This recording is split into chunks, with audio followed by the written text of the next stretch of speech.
네, 오늘 함께 볼 말씀은 요한복음 7장 14절에서 24절 말씀입니다.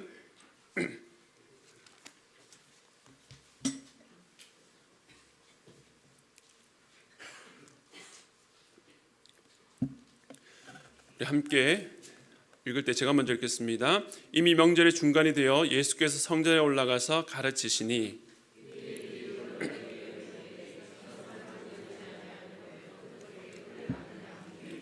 예수께서 대답하여 이르시되 내 교훈은 내 것이 아니요 나를 보내신 이의 것이니라.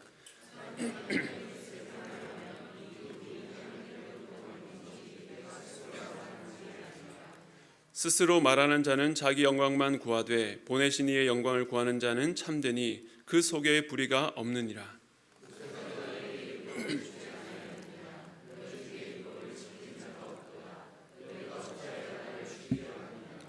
무리가 대답하되 당신은 귀신이 들렸도다. 누가 당신을 죽이려 하나이까?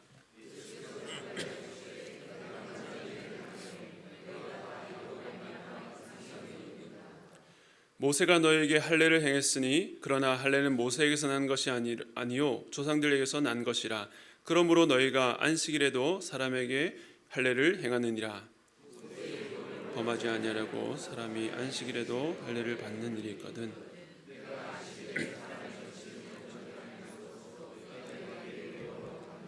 우리 함께 읽겠습니다. 외모로 판단하지 말고 공의롭게 판단하라 하시니라. 아멘. 네, 오늘은 너희가 내게 노여워하느냐라는 제목으로 하는 말씀 나누겠습니다. 지난주 초막절을 앞두고 예수님과 예수님의 육신의 형제들과의 나눈 대화를 통해서 예수를 따라가는 우리가 이 땅을 어떻게 살아가야 되는지를 함께 생각해 보았습니다. 형제들은 예수님의 능력을 보았지만 예수님이 누구신지 몰랐고 또 그를 믿지도 않았습니다.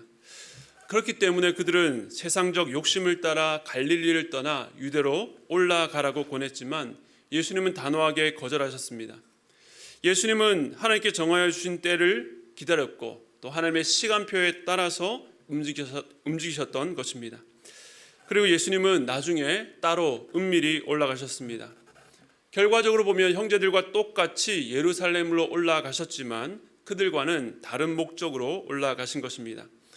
그렇게 올라가신 예수님께서 오늘 무엇을 하셨는지 요한복음 7장 14절은 이렇게 말합니다.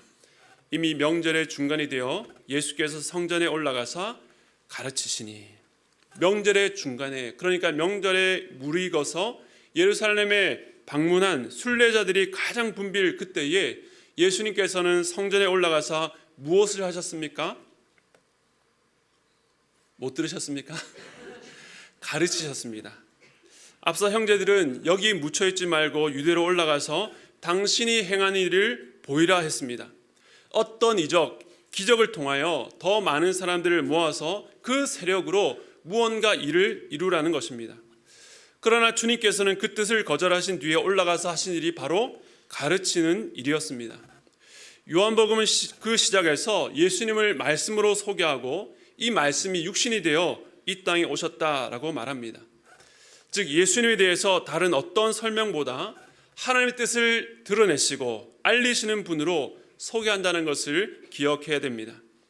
예수님은 하나님을 드러내는 일을 완성하기 위해서 이 땅에 오셨습니다.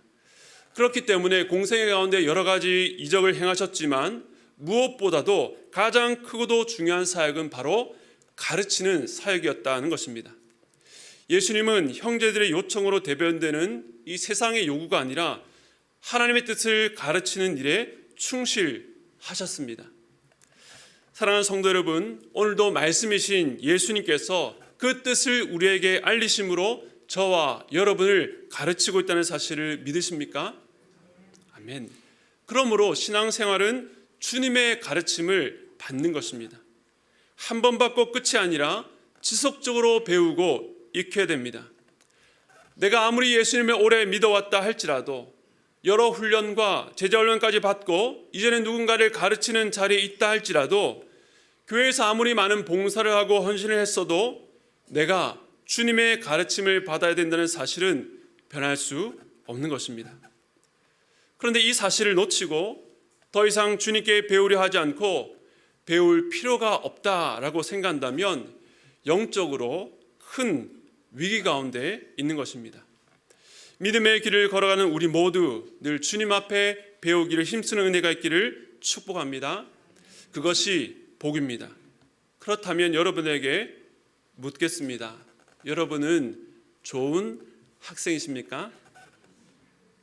예수님께서 우리를 말씀과 기도 가운데, 예배와 공동체의 모임 가운데 우리의 일상 속에서 여러 가지 환경과 상황을 통해서 우리를 끊임없이 가르치시는데, 여러분은 그 가르침을 잘 알아듣고 따라가는 좋은 학생이요 제자입니까? 저는 이번 주 말씀을 준비하면서 오늘 이 말씀이 여러분에게 불편하고 방해가 되기를 기도했습니다. 그냥 습관적으로 드리는 예배 마치고 교회 문을 열고 나가면 전혀 생각나지 않고 이 말씀과는 아무런 상관없이 사는 것이 아니라, 오늘 이 말씀이 계속 여러분 마음에 남아서 여러분의 신앙을 돌아보고 불편하게 하기를 기도했습니다. 여러분 중에 신앙과 삶이 분리되거나 깊은 영적 침체기를 지나고 있거나 무언가 신앙생활에 문제가 있다라고 느끼면서도 그냥 방치하고 교회만 출석하는 분들이 혹 있을지 모르겠습니다. 우리가 몸이 아프거나 다치면 병원을 찾아 병의 원인을 찾고 치료하는데 이 영혼의 문제에 대해서는 너무나도 무감각한 모습들을 봅니다. 그냥 덮어두고 방치하지 마시기 바랍니다. 오늘 말씀을 통해 하나님께서 여러분의 마음과 신앙생활의 근본적인 부분을 다뤄주시기를 소원합니다.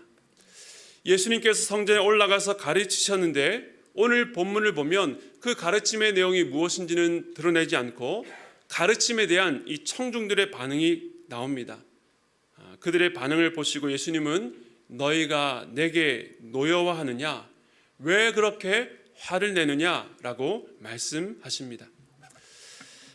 이들은 나름 이 평정심을 유지하고 흔들리지 않으려 했지만 오늘 예수님과의 대화를 통해서 큰 충격 가운데 당황하고 분노합니다. 이제 본문을 살펴볼 텐데요. 먼저는 이들이 왜 화가 났는지, 그들 안에 어떤 문제가 있는지를 살펴보려고 합니다. 먼저 예수님의 가르침을 들은 유대인들의 반응입니다. 15절 말씀 우리 함께 읽겠습니다. 시작.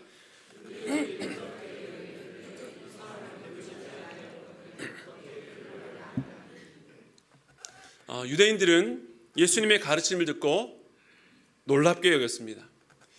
이전에도 예수님께서 행하셨던 여러 기적들 그리고 말씀들을 들은 많은 이들이 보고 듣고 놀랐습니다. 그런데 그렇게 놀랐다면 마땅히 이어져야 될 반응이 무엇입니까? 그 예수님 앞에 경배하고 믿음으로 나아가는 것입니다. 그런데 오늘 본문의 유대인들은 놀란 뒤에 이 사람은 배우지 않았는데 어떻게 그를 아느냐라고 매우 경멸적이고 모욕적으로 평가합니다. 그들은 무엇을 근거로 예수님에게서 배우지 않았다라고 평가합니까? 이스라엘은 아주 오래전 하나님의 말씀, 이 율법을 받았습니다. 그 율법에 대한 자부심이 대단했는데 특별히 구약과 신약 사이의 침묵기라고 부르는 이 400년 동안 그 어느 때보다 하나님의 율법에 대한 관심과 열심이 대단했습니다. 사사시대를 거쳐서 왕정시대 동안에 그들은 지속적으로 하나님의 율법을 무시하고 우상을 섬겼고 그러다가 나라를 빼앗기고 포로로 잡혀가게 되었습니다. 하나님의 은혜로 70년이 지나서 다시 예루살렘으로 돌아왔지만 여전히 주변 강대국으로부터 압제를 당했고 다윗 시대와 같은 회복을 기다렸지만 요원했습니다. 그 기간 동안 유대인들은 우리가 왜 실패했고 어떻게 하면 회복할 수 있을까를 바로 이 하나님의 말씀, 율법에서 찾으려 했던 것입니다. 그렇게 율법을 해석한 여러 분파가 생겼는데 당시 바리새파 중에는 율법 해석에 엄격한 이 삼마이 학파라든지 상대적으로 유연한 이 힐렐 학파가 있었고 사도 바울이 속했던 이 가말리엘 문화라고 하는 것은 이 힐렐 학파에 속했습니다. 그래서 율법을 해석하고 가르치는 자들은 명성을 가진 랍비의 해석을 인용하면서 자기가 가르치는 그 권위를 인정받았던 것입니다. 이런 배경의 관점에서 보면 유대인들이 예수를 향해서 배우지 못했다라고 하는 것은 당시 소위 유대 사회에서 잘 알려진 학파에 속한 적이 없었기 때문일 것입니다. 그러면서 어떻게 글을 아느냐, 어떻게 성경을 해석하느냐라고 하면서 면박을 주고 있습니다. 그들은 분명 예수님의 가르침에서 지금껏 어떤 학파에서도 들어보지 못한 해석, 어떤 율법학자나 서기관의 가르침에서 경험하지 못했던 어떤 권위와 권세를 분명히 느꼈습니다. 그런데 그들은 즉시 자기들의 기준으로 예수님의 가르침을 폄하한 것입니다. 이들은 어떤 학생입니까? 예수님의 가르침을 듣고 놀라긴 했지만 배울 것은 없다, 귀담아 들을 내용은 없다라고 단정 지은 것입니다. 교만하게 판단하는 자리에 앉아 있습니다. 놀라웠던 예수님의 가르침조차 그들의 잣대로 판단합니다. 그런데 수백 년 전 유대인들만의 문제가 아니라 말씀 앞에 앉아 있는 저와 여러분의 문제이기도 합니다. 우리는 어떤 태도로, 어떤 마음가짐으로 말씀 앞에 나옵니까? 오늘날 유튜브를 통해서 수많은 말씀을 언제든지 들을 수 있는 그야말로 말씀의 홍수 시대를 살아가고 있지만 왜 우리의 영혼은 더 메말라가고 그 말씀을 통해서 주님께로 더 가까이 나아가지 못합니까? 그 말씀 앞에 때로는 놀라기도 하고 감동도 받지만 판단하고 교만하는 자리에 있기 때문이 아닙니까? 우리가 말씀을 해석하는 것이 아니라, 우리가 말씀을 듣고 판단해서 들을지 말지를 거르는 것이 아니라 말씀이 우리를 해석해야 합니다. 살아있는 말씀이 우리의 생각과 마음을 드러내고 수술하는 것입니다. 예수님의 가르침 앞에 좋은 학생 되기를 원하십니까? 판단하려는 교만한 마음을 내려놓고 듣는 자리에 서시기 바랍니다. 그런데 오늘 말씀은 배우지 않고 들으려 하지 않는 유대인들의 더 근본적인 문제가 무엇인지를 말씀하고 있습니다. 즉 그들의 교만하고 판단하는 마음 이면에 더 심각한 영적 문제를 드러냅니다. 배우지도 않았는데 어떻게 글을 아냐라고 말하는 이 유대인들의 반응에 대해서 예수님께서 16절에 이렇게 말씀하십니다. 우리 함께 읽겠습니다. 시작.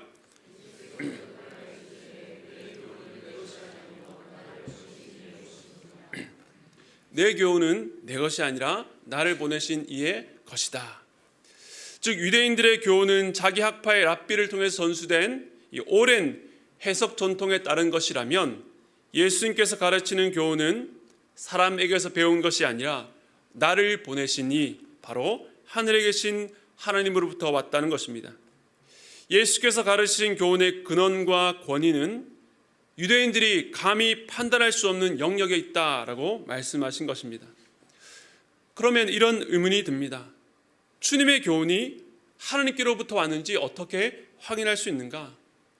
오늘날에도 마찬가지죠. 오늘날 많은 교회에서 성경을 가르치고 말씀을 전하는데 갑자기 어떤 사람이 나타나서 전혀 새로운 교훈을 가르치면서 내 교훈은 내 것이 아니라 사람이 준 것이 아니라 나를 보내신 이의 것이다 라고 말한다면 우리는 그 말의 진위를 어떻게 판단할 수 있겠습니까? 보통 사이비 이단 교주들은 예수님께서 당시에 참된 하나님의 말씀을 전했지만 당시 기득권을 쥐고 있었던 종교 지도자들에게 탄압받았던 것을 언급하면서 자신이 현재 그런 핍박을 받고 있다라고 하면서 사람들을 미혹합니다. 어떻게 그 근원을 분별할 수 있습니까? 주님께서 말씀하십니다. 우리 17절 말씀 함께 읽겠습니다. 시작.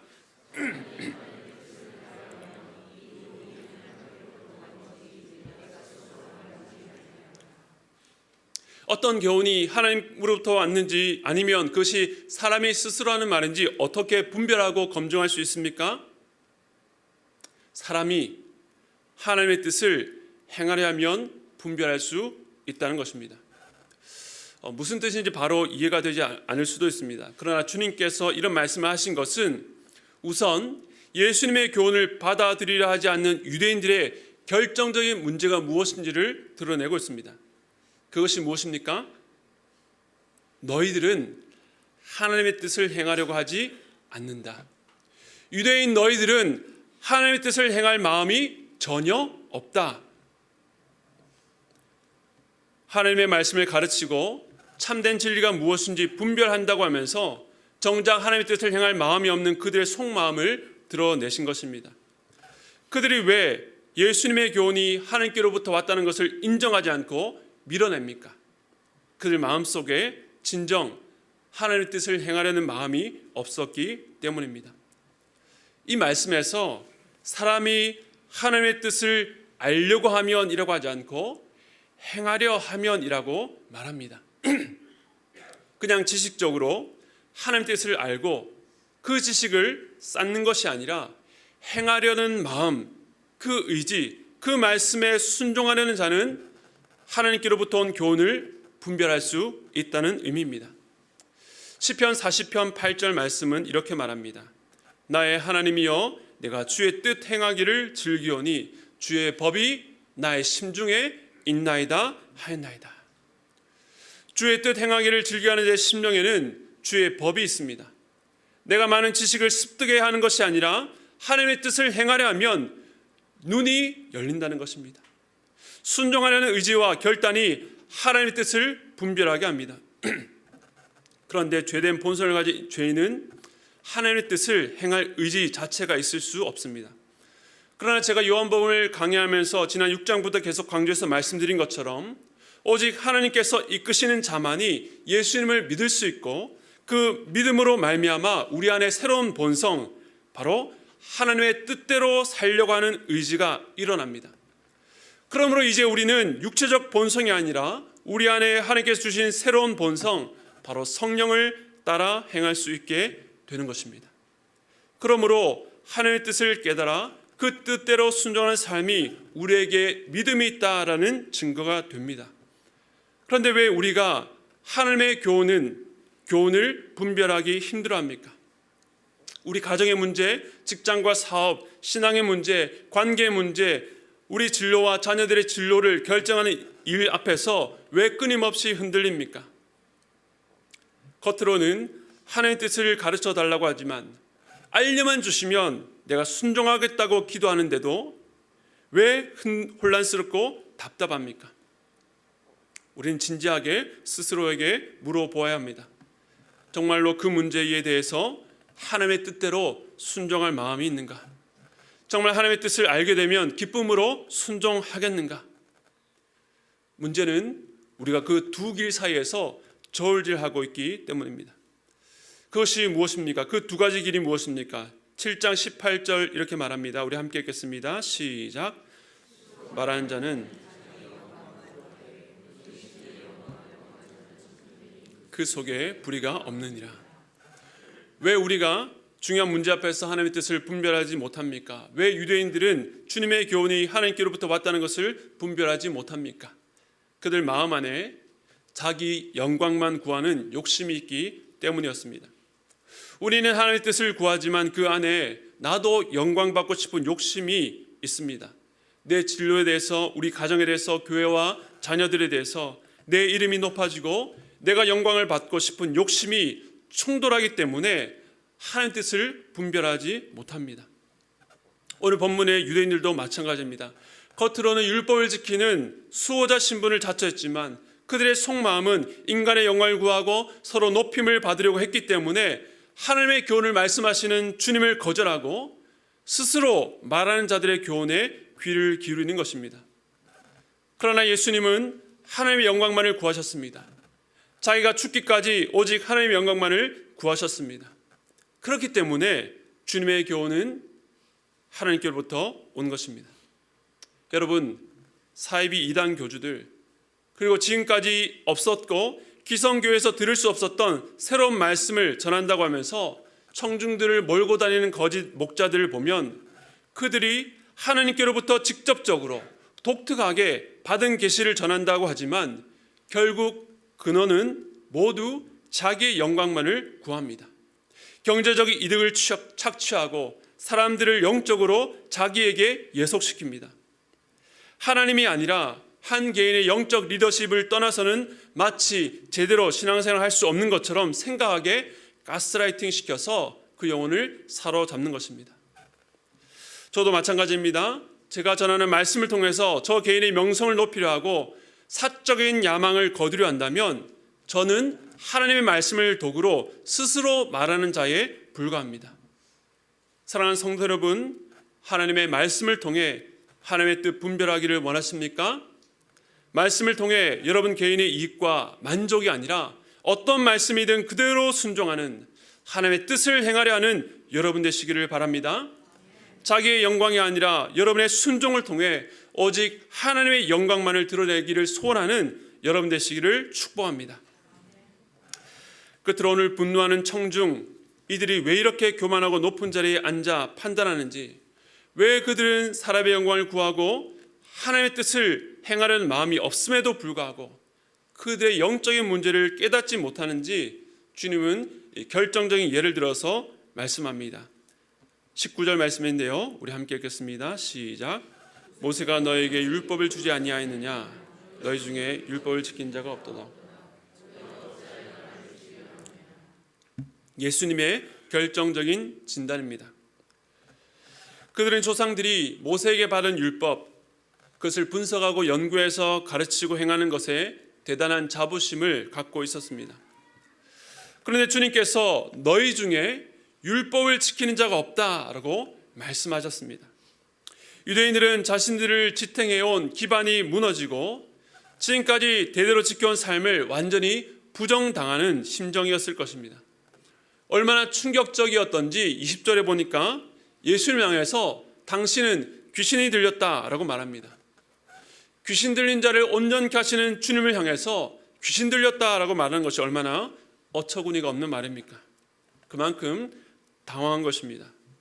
왜 유대인들이 이렇게 충격적인 진단을 받게 되었습니까? 주님은 그 근거로 유대인들이 생명처럼 지키는 안식일 규례를 들어서 말씀하셨습니다.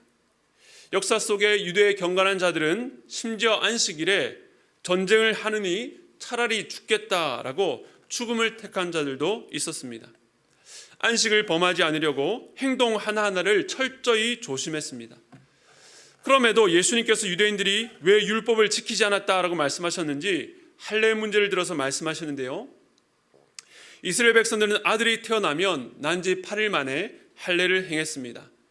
할례란 남자아이의 생식기 포피를 일부 제거하는 의식으로 하나님의 언약 백성이라는 표식을 새기는 것입니다. 그런데 어떤 아이의 경우 난지 8일째 되는 날이 안식일인 경우가 있습니다. 그러면 율법을 따라서 할례를 행해야 될지 아니면 안식일을 준수하기 위해서 할례를 행하지 말지 고민이 되겠죠. 유대인들이 어떻게 했습니까? 7장 23절 우리 함께 읽겠습니다. 시작.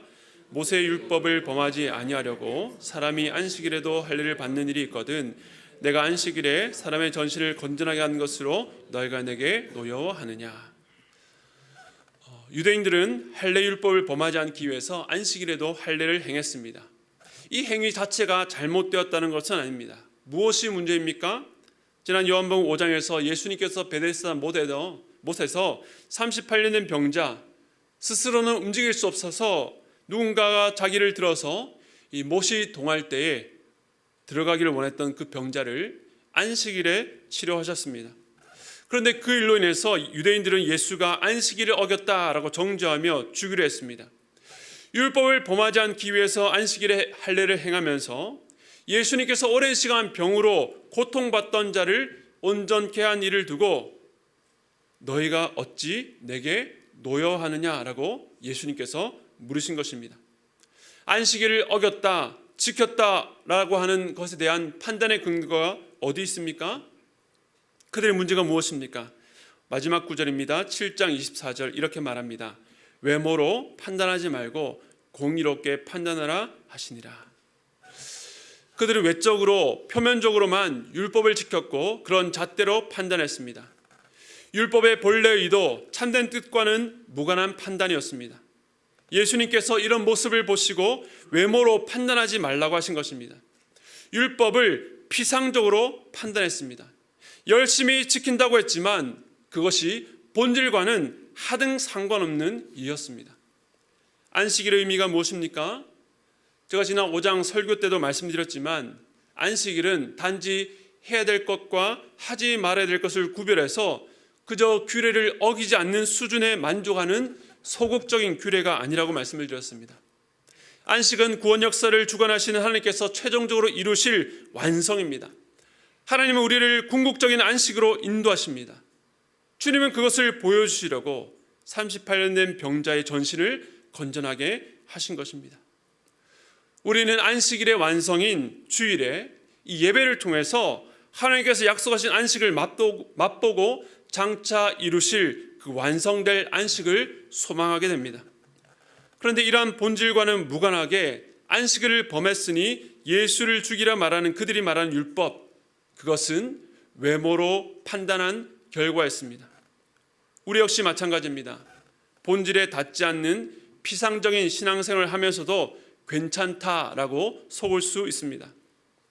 주일 성수 참 귀중한 신앙의 유산입니다. 그러나 우리가 주일 예배 가운데 정말 주님께서 주시는 안식과 구원의 기쁨을 누리지 못하면서 나는 주일에 세상 사람들처럼 놀러 안 가고 교회 나온 것, 내가 주일에 주를 위해서 열심히 봉사한 것이 나의 의가 된다면 피상적인 신앙생활에 속고 있는 것입니다. 우리가 행하는 신앙의 모습들, 말씀을 읽고 기도하고 예배하고 헌신하는 모든 봉사들이 하나님께 닿지 못하고 그저 행위 자체에 그치면 피상적인 신앙생활에 속는 것입니다. 그렇게 피상적으로 신앙생활을 하게 되면 하나님의 뜻을 행하는 마음이 없으면서 자기의 문제가 무엇인지 전혀 모릅니다. 예수님의 가르침을 무시하고 자기 식대로 살아가면서 모든 일을 겉만 보고 판단합니다. 그런 종교생활은 누구보다 철저히 율법을 지켜왔던 유대인들에게 너희 중에 율법을 지킨 자가 없다라는 평가를 듣게 될 것입니다.